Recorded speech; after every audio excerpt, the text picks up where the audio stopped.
আসসালামু আলাইকুম। ওয়ালাইকুম আসসালাম। ভালো আছেন? আলহামদুলিল্লাহ ভালো। আপনি ভালো আছেন? আলহামদুলিল্লাহ। ভাই আমি আসছিলাম আপনার কাছে কিছু জানার জন্য। আমি একজন প্রবাসী। তো আমার ইচ্ছুক মানে এরকম একটা কলা বাগান করার। তো আপনি এটা প্রথম থেকে কিভাবে শুরু করলেন? আর এখানে কিরকম জায়গা লাগে কলা গাছগুলা মানে চাষ করতে? আর আপনি এখানে কতগুলা চারা আছে এখানে আপনি রোপণ করছেন? ধন্যবাদ ভাই এত দূর থেকে আপনার আসার জন্য। তো আসলে আমি যখন প্রথম এখানে শুরু করি এই বাগান আমি 300 চারা আনি আমার এক বন্ধুর কাছ থেকে। তো তখন ওই যে মুতাগুলা ওই যে গাছের চারার মুতাগুলা আমাকে দেয়, তখন আমি এই জমিটাকে হাল দিয়ে সুন্দর করে 300 চারা রোপণ করি। প্রথম অবস্থায় প্রথম অবস্থায় 300 দিয়ে শুরু করি। পরবর্তীতে যখন এই চারাগুলা রোপণ করি আমাকে অনেক মানুষ আমাকে পাগল বলছে যে কি পাগল হয়েছে এই জমির ভিতরে এই খরার দিনে আমি রোপণ করছিলাম। তো বলে যে মানুষ বিভিন্ন কথা বলে যে পাগল হয়েছে কি বই নাচিছে টাকাগুলা নষ্ট করতেছে হ্যান ত্যান।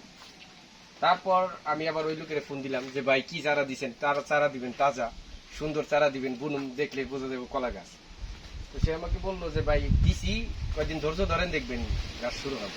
আচ্ছা আপনি এখানে কতখানি জায়গা লাগছে প্রথম অবস্থায় আমি এখানে 300 চারার জন্য? 300 চারার জন্য আমার এই 60% মতো জায়গা লাগছে 300 চারায়। তখন আপনার মানে কিরকম মানে বাজেট ছিল বা বাজেট লাগছে? আমি আমার কাছ থেকে সে চারাগুলার দাম নিছিল 30 টাকা করে।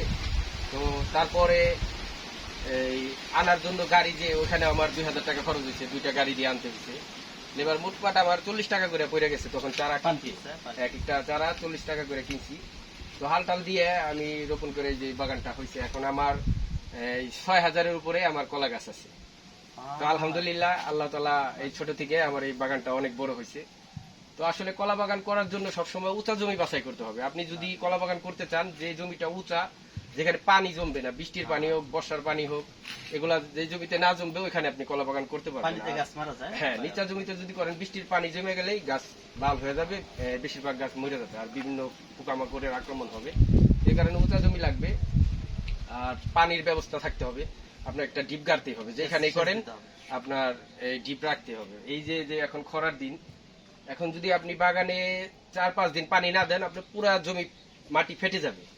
আর ফেটে গেলেই আপনার যে এই কলা গাছের জড় আছে এগুলো হচ্ছে নরম, মাটি যখন ফাঁক হবে তখন এই জড়গুলা ছিঁড়ে যাবে আর গাছগুলা দুর্বল হয়ে যাবে মাটি ফেটে গেলে। এর জন্য সবসময় শীতল, এই যে দেখেন আমার বাগানের মাটিগুলা সব শীতল, আমি সবসময় পানি দিয়ে ভিজিয়ে রাখি। তো আলহামদুলিল্লাহ যদি কলা চাষ করতে চান ভবিষ্যতে আপনার ইচ্ছা থাকে, কলা চাষ অবশ্যই একটি লাভজনক ব্যবসা। আপনি যদি বুঝে শুনে কলা চাষ করতে পারেন তাহলে কলা চাষ করে ভালো টাকা ইনকাম করা সম্ভব।